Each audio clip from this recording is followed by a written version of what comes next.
Shalom, damai di hatiku. Kembali berjumpa dengan saya Pendeta Jonathan F. Lopulan pada hari Minggu tanggal 11 Juni tahun 2023. Mari kita minta pertolongan Roh Kudus untuk pembacaan dan pemberitaan firman Allah. Mari berdoa. Tuhan Yesus, terima kasih atas nafas hidup yang Tuhan Yesus masih berikan pada hamba, bahkan pada kami semua. Itu berarti Tuhan masih membutuhkan kami tinggal di dunia dan terus berkarya bagi Allah Tritunggal sesuai dengan karunia-karunia yang Tuhan berikan kepada kami, talenta, pengetahuan dan keterampilan. Tuhan, urapilah hamba-Mu yang akan menyampaikan firman-Mu, dan berilah penerangan Roh Kudus dan urapan Roh Kudus kepada pendengar yang akan mendengarkan firman Allah.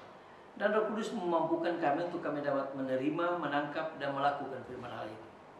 Dalam kasih dan pengampunan Kristus kami berdoa. Amin. Mari kita baca firman Tuhan yang diambil dari Injil Matius pasal yang ke-6 ayat yang ke-33.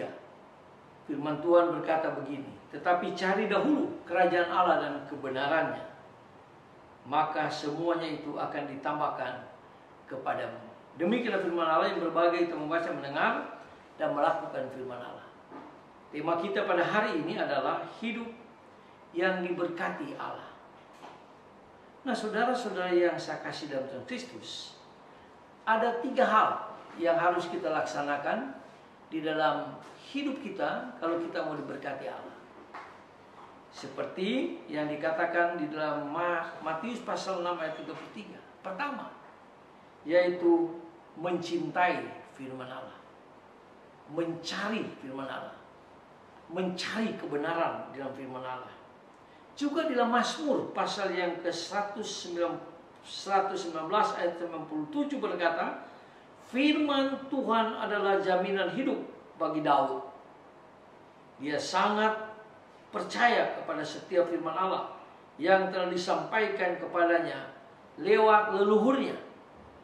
Firman Allah adalah makanan rohani yang membuat kita tetap hidup dalam kasih karunia.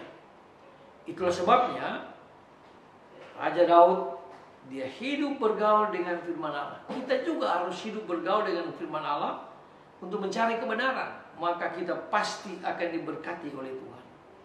Pasti kita akan diberkati oleh Tuhan Yesus. Dan kita renungkan firman Tuhan itu siang dan malam. Bahkan ia bangun pagi-pagi, buta, mendengarkan firman Allah dan berbicara lewat firman Allah. Itu yang dilakukan Daud setiap hari. Siang malam dia membaca, merenungkan firman Allah. Itulah sebabnya Daud, dia berhasil. Dia diberkati Tuhan. Dia sukses di dalam kehidupan Raja Daud. Jadi sekali lagi, cari dahulu kebenaran firman Allah. Bangun pagi, langsung berdoa dan merenungkan firman Allah.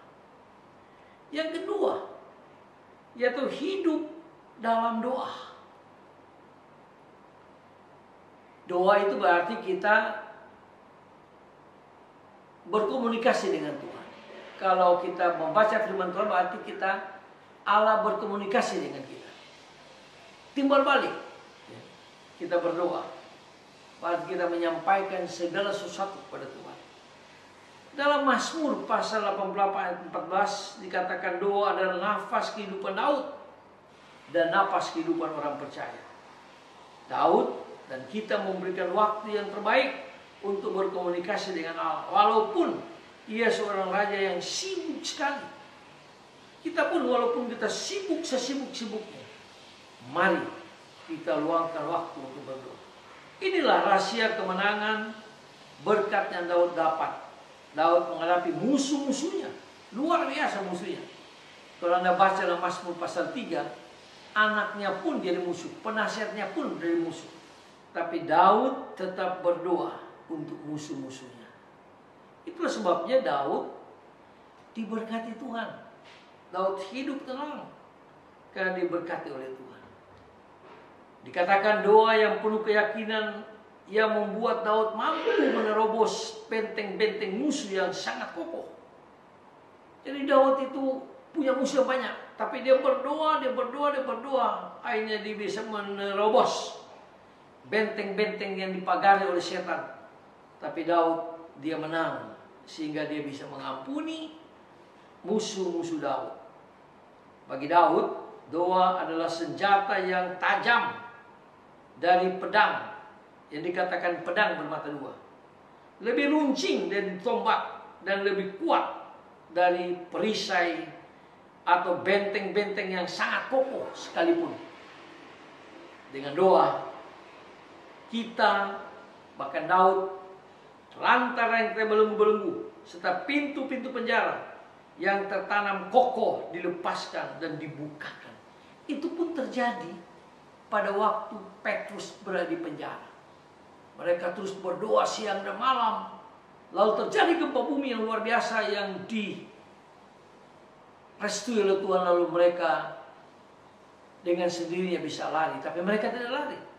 Akhirnya kepala penjara bertobat, percaya pada Tuhan Yesus. Kenapa? Karena doa. Maka banyak berdoa, banyak jiwa. Kurang berdoa, kurang jiwa. Tidak berdoa, tidak akan datang jiwa yang kita menangkan. Banyak berdoa, maka banyak berkat. Kurang berdoa, kurang berkat. Tidak berdoa, tidak ada berkat. Itulah sebabnya kalau kita mau diberkati Tuhan, kita harus berdoa, berdoa dan berdoa. Lalu yang ketiga, hidup dalam pujian. Ini pun yang diungkapkan oleh Daud dalam Mazmur pasal 119 ayat 164. Salah satu tujuan kita dipanggil oleh Allah adalah memuji Allah Tritunggal. Daud tahu bahwa di dalam pujian ada kuasa yang menampukan dia untuk bertahan dan menghadapi musuh-musuhnya. Wah, Daud dia memuji Tuhan. Dia pemain musik yang luar biasa.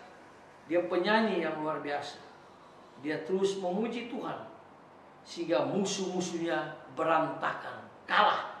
Karena Daud memuji Tuhan. Nah, saudara-saudara yang saya kasih dalam Tuhan Kristus, Daud memiliki saat-saat tertentu untuk datang memuji Allah Tritunggal. Bahkan Alkitab mencatat bahwa frekuensinya semakin meningkat seiring dengan kedekatannya dia kepada Allah. Dia sangat dekat dengan Allah. Dia selalu memuji nama Tuhan. Ia melakukan berdasarkan kebiasaan nenek moyangnya. Mereka yaitu 7 kali dalam sehari menghadap ke rumah Tuhan, ke rumah Allah untuk memuji-muji Allah. Itu yang dijelaskan dalam Mazmur pasal 119 ayat yang ke-164. Kemudian Daud tidak terikat oleh kebiasaan orang Yahudi lainnya, tapi dia mulai meningkatkan, yaitu memuji Allah seumur hidupnya.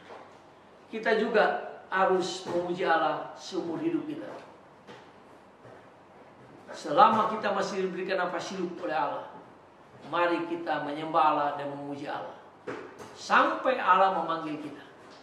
Jadi 3 hal inilah, kalau kita mau berhasil di dalam kehidupan keluarga kita, usaha kita, bisnis kita, pekerjaan kita, apa saja yang kita lakukan kepada Tuhan, ingat baik-baik 3 hal ini. Tuhan bilang, carilah dahulu kebenaran, kerajaan Allah yang kebenaran. Yang pertama, yaitu kita mencintai firman Allah. Baca firman Allah siang dan malam. Yang kedua, doa. Kalau perlu doa, puasa. Yang ketiga, yaitu menyembah Allah dan memuji-muji Allah. Selama Allah masih memberikan nafas hidup kita, mari kita lakukan 3 hal ini. Semoga firman Allah ini menguatkan kita dan memberkati keluarga kita. Shalom. Mari kita tenung pada kita berdoa. Tuhan Yesus, terima kasih kebenaran firman Allah yang sudah kami dengar bersama. Ajar kami Tuhan, supaya kami mencintai firman Allah, setia membaca dan merenungkan firman Allah. Ajar kami Tuhan supaya kami setia berdoa, bahkan berpuasa. Ajar kami Tuhan supaya kami selalu menyembah Tuhan dan memuji-muji nama Tuhan selama Tuhan masih memberikan nafas hidup pada kami. Terima kasih Tuhan Yesus. Ampuni dosa kami Tuhan kalau kami tidak melakukan 3 hal ini. Tapi kami berjanji hari ini kami mau berubah dan melakukan apa yang berkenan kepada Tuhan. Terima kasih banyak Tuhan Yesus. Dengarlah doa kami, ampuni dosa kami. Dalam kasih dan pengampunan Kristus, penebus dosa kami, Gembala kami yang sangat baik, kami berdoa bersyukur. Haleluya. Amin. Terpujilah Kristus, sampai kita berjumpa di kesempatan yang lain.